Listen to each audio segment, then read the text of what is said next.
Hi everyone and welcome to Season 8, Episode 4 of From Hope to Glory at Truro City with me, the United City FM. Welcome along. So, end of Season 8, we've reached the final day. Have we stayed up in the Championship or not?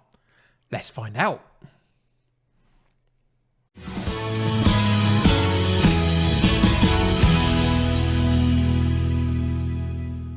So without any further ado, let's go and check in with the table for the end of the season. We've still got one more game to play against Nottingham Forest, who are in 10th, but we currently sit in 19th position. You may not be able to see everything that you want to see because my face is probably in front of it, but I can tell you that we have absolutely saved ourselves from relegation this season. We currently sit in 19th.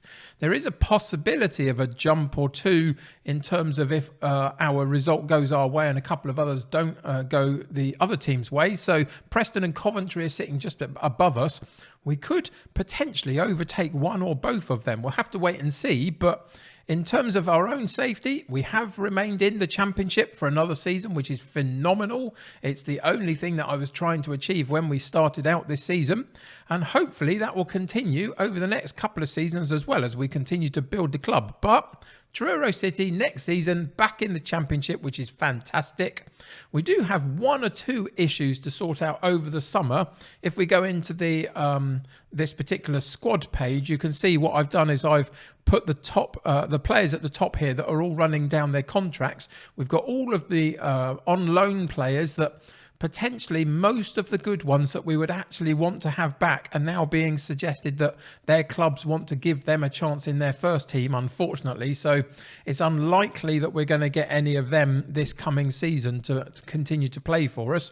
But we've also got three at the top here that I basically don't think are up to standard anymore. You can see the current ability suggests they're not. The likes of Primus as a reserve goalkeeper isn't up to standard, so he will be leaving.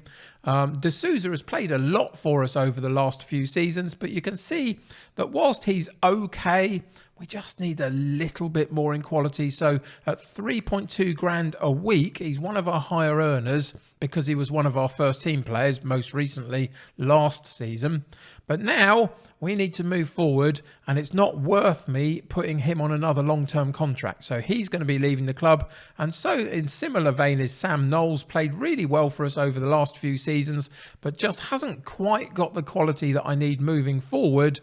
And it's now time to get him off the wage bill again and potentially move into another direction. So those are the three out of the squad that look likely to be leaving the club.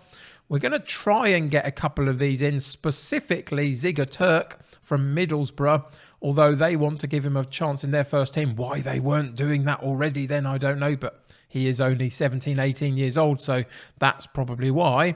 But if we can keep him for another season, then I will definitely try and do so. But we'll be keeping an eye on him anyway as we progress, because I think this guy could play further on for us if we took him. So, yeah, keep an eye out for Ziga Turk. Hopefully, we'll have him next season. But there is no guarantees of that at the moment, unfortunately. Other than that, the rest of the loanees, probably a much of a muchness. I might not be able to get many of them in. I'd quite like to take Jack Fenn for another season if I could at 19. I think there's some improvement in him, but that's no guarantee either. Other than that, they're probably going to leave and we're going to have to reinvent ourselves again in the summer. So there's lots of work to do in the summer months just to keep improving this squad. But overall, this season, they have done absolutely everything that I've asked of them in terms of staying in this division. You can see that we were the second best goal scorers. That is incredible for finishing 19th. And where we had the issue was in our defensive section. So that is what we're going to have to focus on this coming summer, is trying to get the defensive side of our game into a much better shape than we have it currently. So that's the plan. The rest of it is pretty good. Obviously, we've got a bad average attendance compared to everybody else in the league because our stadium is so much smaller than everybody else's, but that's just one of those things at the moment. We don't have the finances to be able to build a new stadium or anything like that just at the moment. So there's some work been done to our current stadium that has been upped in terms of its capacity. So we'll see the benefits of that next season. But other than that, I think we're stuck with where we're at. In terms of the player stats, you can see Ziga Turk was really the star of the show. Highest average rating, 34 league goals, which is fantastic. Or is that 34 overall? I can't remember how it works. Sarmiento with the most assists off that left-hand side. He's a little bit unhappy at the moment. He wants to play right rather than left, but that's just one of those things. We may be able to sort that out for him in the summer with a bit of a reshuffle. Everybody else there, though, contributed in the best way they can. I'm really happy with it. One more game against Nottingham Forest. So let's do this.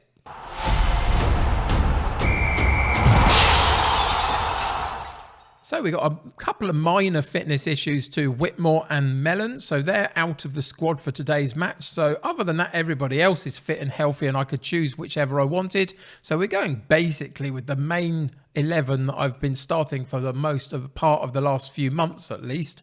So we have Roberts in goal, Fink at right back, Fenn at left back, Reddy and Wharton in central defence, Rossiter, White and Williams in central midfield, Wright Phillips on the right, Sarmiento on the left and Turk up top with a bench of Finlayson, Cerula, Wintle, McManus, Knowles, D'Souza and Hull. So let's get into today's game, final one of the season, and see what happens.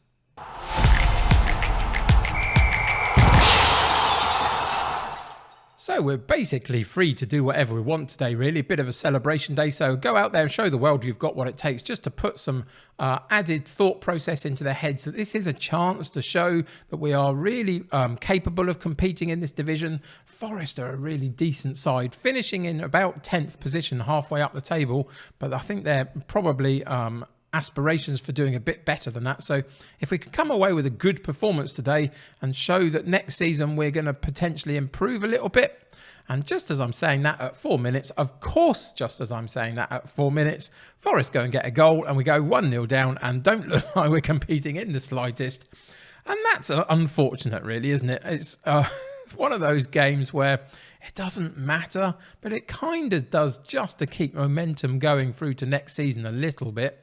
But we're going to rejig in the summer so much that maybe that won't matter so much. But anyway, away from home, Forest are always going to be a tricky side. But let's see if we can do something about that. So we're going to go into the shouts immediately and we're going to encourage the team just to see if we can get some better performance out of them. And there was a chance. That was a decent attempt. Left-sided cross came in from Fenn. Header goes over the top of the bar, but only just really. And I'm fairly happy that at least we're on the in and around the goal to have a few opportunities. That's the very least we can ask for. The Forest have gone back to Hernandez in goal to build up another attack. Goes long. Surely we can win this. We do. And then there's a possible foul, but Wright Phillips picks up the loose ball, takes a chance to run down the right-hand side, drops it back into midfield. We try and sweep it across to the left-hand side, and it doesn't work at all. And it's Forest that come back at us down their own left-hand side, get to the byline, and we do some really good work in defence. I think it was Finn down on that right fullback position, but they're still coming back at us, and then we make an absolute pig's ear of it. Wharton tries to pass back to the goalkeeper. The striker nips in between the two, and he puts the ball in the back of the net, and we go 2-0 down after 26 minutes. And we created our own downfall there. We had the ball plenty of occasions during that particular period of play, and we could not make the most of it at all. We kept giving the ball away at inopportune moments, and eventually Forest get another goal, and we go 2-0 down. And it's going to be one of those days, it feels like. But there we go. At the end of a very positive season in a number of ways. I'm not going to complain too much about it because this is just par for the course in the Championship. This is an incredibly hard league to get out of. The last sort of 6-7 games that we've played in this division have all been top 8 teams other than Forest, who are in 10th. So you can see that we've had a really tricky run in. There's a real period earlier in the last couple of months where we went on like a 6-game losing streak, and that wasn't particularly good enough. But Turk gets a chance to pull one back for us just before half-time from the penalty spot, which we will take all day long. Any way in which we can get a goal, I will happily take. And he converts the penalty very comfortably. And if this is his last game for us, at least he's on the score sheet, continuing to show everybody that 18 years old, he's got a future ahead of him. I'm really hoping it will be with us, potentially next season, but there is no guarantees of that. So we'll have to wait and see what we can do over the summer. So what do we do here? There's no point in, throwing water bottles or being too aggressive about it. We are losing, and it's unfortunate, but there's nothing at stake really. So I think we're going to leave it blank, to be honest. I think we won't even bother. We'll just go straight back out and then go into the shouts to start with and demand more from them and see if in any way that can just G them up into the second half a little bit and see whether we can get something from this game. Another goal for Forest would make that very difficult. On this occasion, the attempt goes over the top of the bar, so that's really positive. Fink with a long throw, but it's cleared partially by Forest. We get it back again, and Fink finds the ball again down the right-hand side, holds up the play very nicely, drops it into White. Cross comes into Sarmiento, and Sarmiento over the bar. And that was the chance, wasn't it, potentially, to get ourselves on level pegging with Forest. And we didn't quite manage to take it. And it's Forest again with a throw-in down the left-hand side. Get the ball out from his feet. Thomas gets the cross in. And it goes to the far post through a load of players. And just where we didn't take our chance, Forest do. And that's unfortunate, again, that we find ourselves in a position where we had an opportunity and we didn't make it count. There's a missed opportunity for Wharton there to clear the ball, but he gets challenged by Ngoma.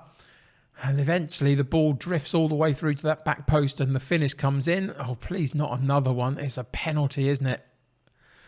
Oh, it goes from bad to worse. And they do get another one, and it's now 4-1, and it's now time for us to make some changes. So we're going to come out of there. Let's go and find the 4-4-2. Let's go back to that was so successful for us. So we're going to switch. What we're going to do here, we are going to take off Rossiter, who is now in that striking role anyway, and bring Hull in. So that's fine. We've got a false 9 in Hull and a poacher in as Turk. That'll do up top. Fenner's got a little bit of a knock, so we'll take him out and put Cerula out onto the pitch. And we've got one more to make. We can either take off one of these yellow cards or we can find an attacking player to bring on. I think we might have to take off one of the yellow cards, possibly. No, I think we're going to take White off and bring McManus on just to play for that last period of the game, the last 20 minutes or so, 25 minutes, and see whether that can unlock anything. McManus is a decent ball player, so hopefully he'll be able to provide us something from midfield. So we'll go back in there, and then we're going to have to go into the shouts again in just a second when we get a chance and properly push them forward into something a little bit beyond what they've been doing so far. So into the shouts we go. We're going to fire them up, and then we're going to go from mentality, from balance to attacking. And then we just have to wait and see whether that brings us anything in this last sort of 15 minutes of the game. Corner comes in, and there is a good response to going 4-1 down. We now are 4-2 down. Good corner kick comes into the near post. And I think it was Wright Phillips with the header on that near post section who loops it into the far post, and we go 4-2. So that's one back. Is there a potential third goal in the offing for us just to put the pressure on Forest a little bit? Or is that going to be all that she wrote? Let's go from attacking into very attacking for the last 5 minutes.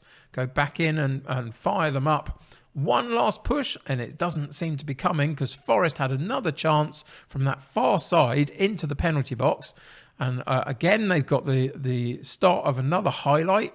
We need to win the ball back high up the pitch and counter, really, but we haven't managed to do it. They've found the space and gone through us down this left-hand side. Thomas on the ball again, gets into the box straight at the goalkeeper.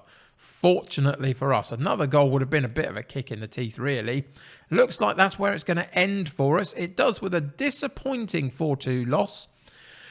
Yeah, we did give away at least one or two of those goals, really, from silly mistakes. And in that first half specifically, we were giving the ball away very, very cheaply a lot of the time. So it's disappointing. So what can we do? We're going to go hands together and we'll say, I'm not happy with the performance just because we can't allow that type of performance to slide. And then we'll come out of the match day experience and talk about what we're going to be doing for next season.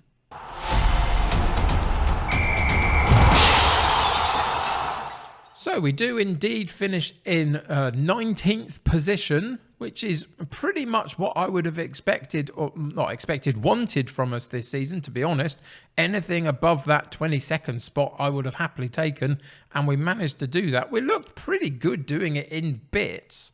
I mean, you can see here that we outscored everybody else pretty much in the division, other than Newcastle, it looks like.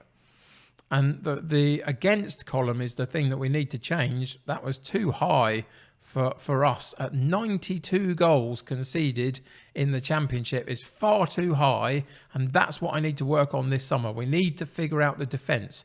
The rest of it, if I can keep the star striker from on loan, I will. Other than that, we're going to have to reshape again and continue incrementally to move ourselves into a better position.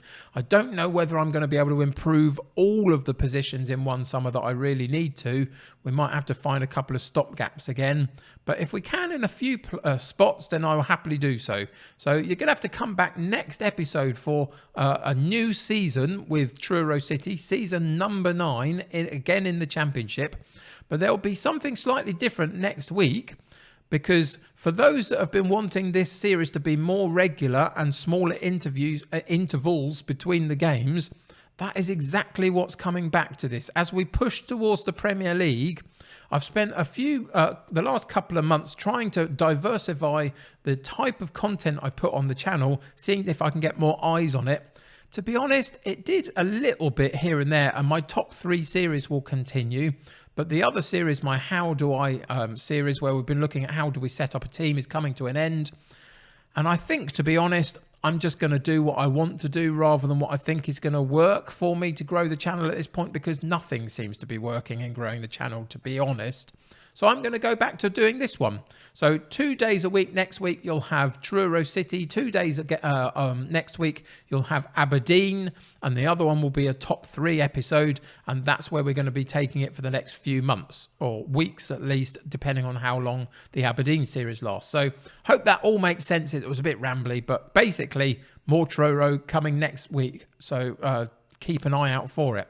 Until then, though, thank you for joining me for this particular season. It was a really positive one in a lot of ways.